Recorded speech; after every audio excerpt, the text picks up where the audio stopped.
విజయ్ తన రాజకీయ ఊహాలకు పదును పెడుతున్నారు.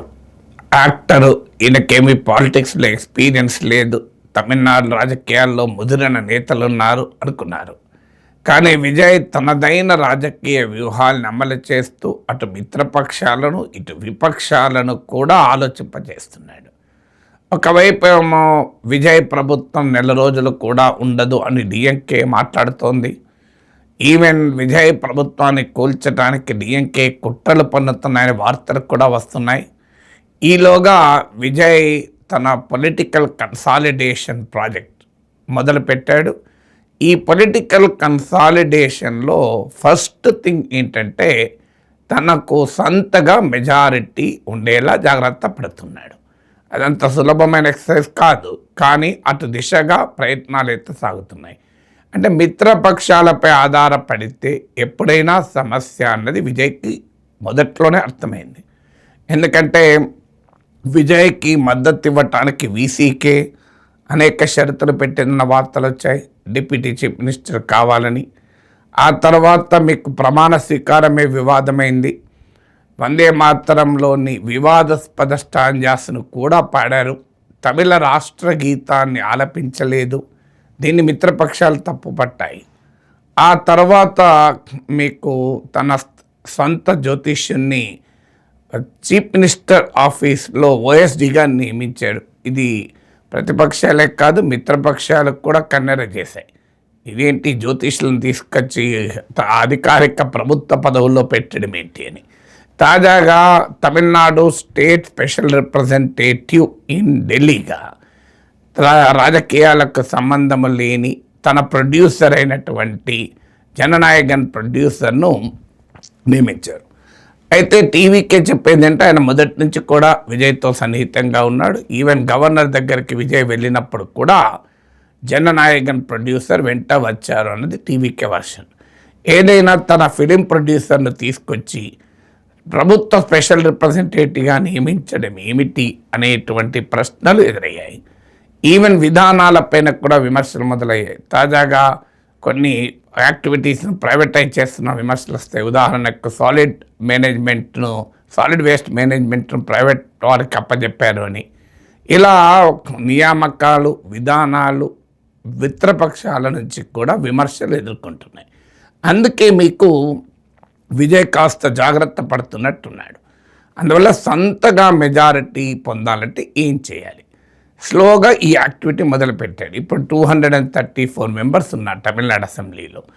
ఒక 2 సీట్లలో గెలిచిన విజయ్ ఒక సీటుకు రాజీనామా చేయడంతో 233 అయ్యాయి.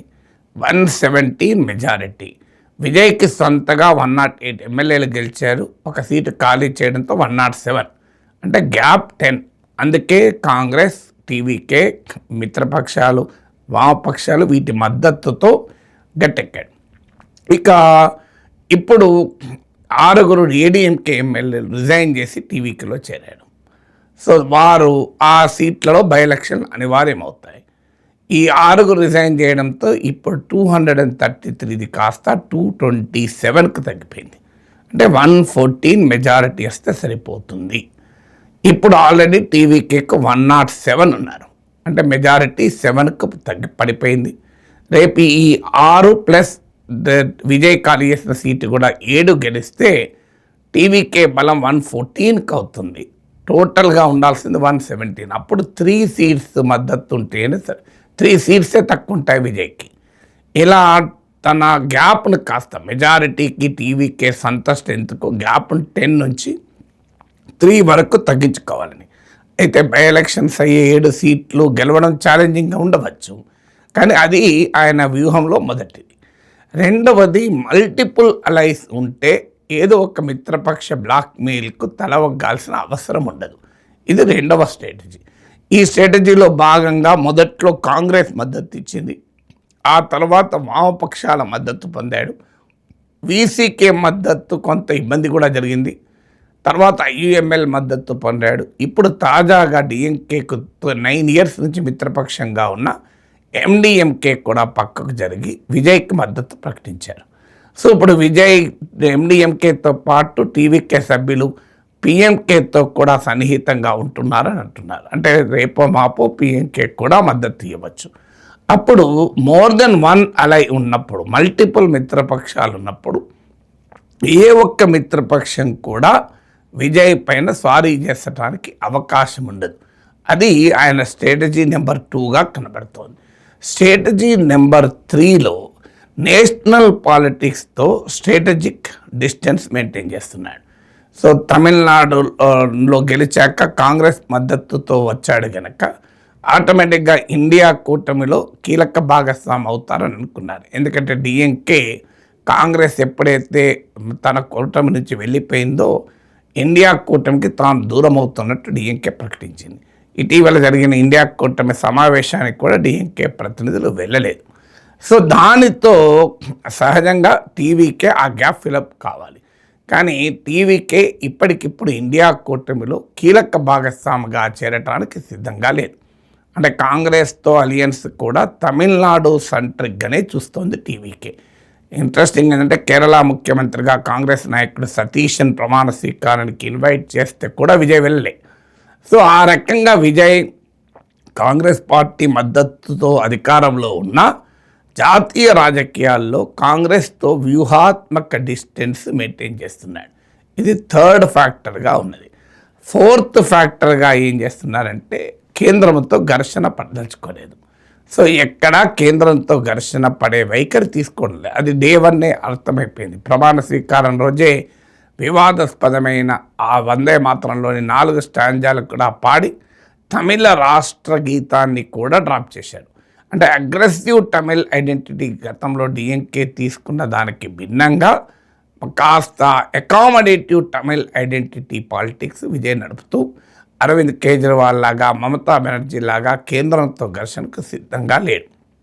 ఇది ఎందుకంటే కేంద్రంతో ఘర్షణ ఉంటే బీజేపీ మేనూవరింగ్ మొదలవుతుంది. సో ఆ బీజేపీ మేనూవరింగ్కు దూరంగా ఉంటున్నట్టు కనబడుతున్నాడు. బీజేపీ నా ఐడియాలజికల్ రైవల్ అన్నా కూడా ఎంత వ్యూహాత్మకంగా తమిళనాడులో అనవసరపు కేంద్రంతో ఘర్షణ పెట్టుకోలేదు. అదే సమయంలో పాలసీస్ పైన, నీటి పైన, దాటిపైన తన తమిళనాడు వైఖరిని స్పష్టంగా చెబుతున్నా కూడా చీటికి మాటికి కేంద్రంతో ఘర్షణ పడే వైఖరి తీసుకోవడం లేదు. 5వది ఏంటంటే కీలకమైన పదవుల్లో తన వాళ్ళనే నియమించుకుంటున్నారు. సో కీలకమైన పదవుల్లో ఎక్కడా కూడా ఎవరి ఒత్తిడికి లేకుండా తన ఇన్నర్ సర్కిల్కు చెందిన వారిని నియమిస్తున్నాడు. ఎందుకంటే రేపు మిత్రపక్షాలు ఒకవేళ ఇబ్బందులు పెట్టినా కూడా తనకేమీ కాకుండా తన గవర్నెన్స్ అడ్మినిస్ట్రేషన్ను ఇన్సులేట్ చేసుకునేటువంటి ఎత్తుగడ అనుసరిస్తున్నాడు. సో మీకు ఈ విజయ్ రాజకీయాలు అప్పుడే మొదటనే అర్థమైనాయి. మిత్రపక్షాల బలంతో బొటాబొట్టి మెజార్టీతో బయటపడతాడనుకుంటే ఏడీఎంకేలో ఒక పెద్ద వర్గం బయటకు వచ్చి కాన్ఫిడెన్స్ ఓటప్పుడు టీవీకేకు మద్దతు ఇవ్వడంతో స్పష్టమైనటువంటి మెజారిటీతో గెలిచాడు.